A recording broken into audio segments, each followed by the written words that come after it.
Good morning to you. Welcome to Problem Solving Paradise. We are going to work on solving this problem, coming up with some interesting solutions and strategies, thinking using our minds, trying to figure things out. All right, the first step that we need to take when we solve a word problem is to actually read it, since it does consist of words and information. And remember that when you get to a period, it's just like regular reading. You have to pause, you have to stop, and then you have to think about what is happening. It is a little story, okay? There is a beginning, a middle, and an end. And just like with fiction, there's a problem and there's a solution. No characters' feelings, okay? Maybe from time to time. Anyway, so let's get into it. Sasha made cups of lemonade to sell at her stand. All right, so we know what she's doing so far. She's got this lemonade. She wants to sell it. Why does she want to sell it? Obviously, she wants to make some money. All right, so let's see if she's successful in selling. She sold 9 cups of lemonade in the first hour. For each hour after that, she sold 5 cups. She was outside for a total of 4 hours. How many cups of lemonade did she sell? Okay, so there's a lot going on. So we know that this girl wants to sell lemonade. All right, so I'm gonna read this again because it always is good to take a second look. Sasha made cups of lemonade to sell her, to sell at her stand. All right, so she's selling lemonade, like we said. Okay, so now we have some pausing points again. She sold 9 cups of lemonade in the first hour. So she was successful so far. Sold 9 cups in the first hour. For each hour after that, she sold 5 cups. Okay, each hour.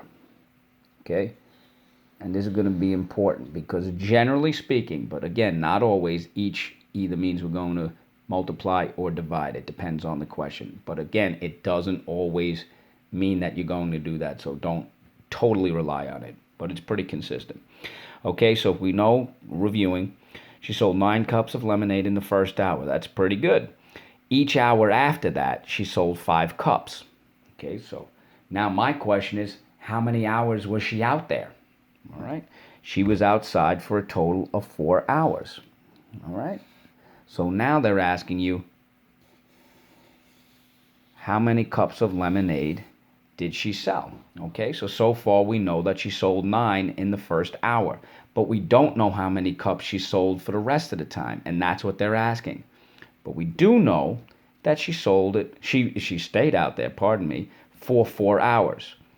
We already know what she did in that first hour. So the question now becomes, how many hours are left? And that's where we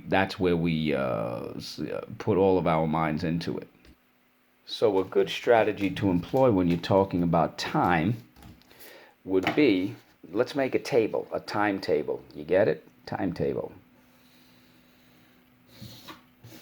I'm going to put in our information for each hour.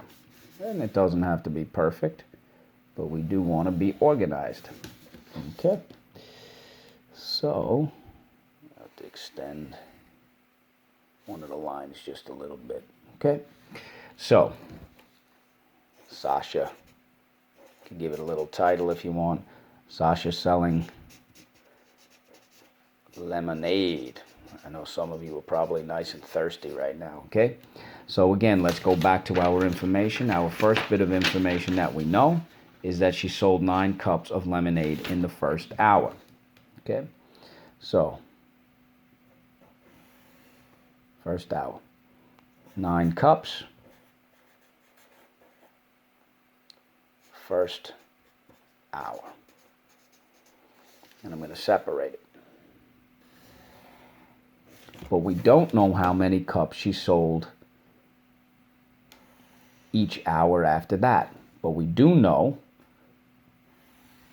that she was out there for 4 hours.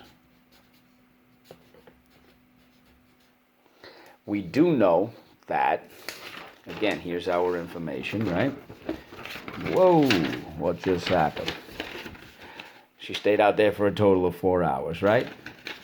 We also know that each hour after that, she sold 5 cups. Okay? So, 5 cups.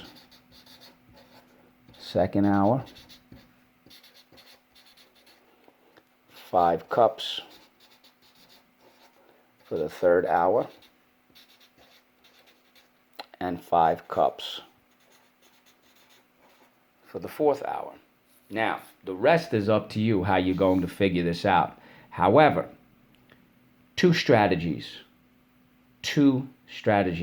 showing all work, including a solution sentence, and proofread like your life depends on it. Good luck.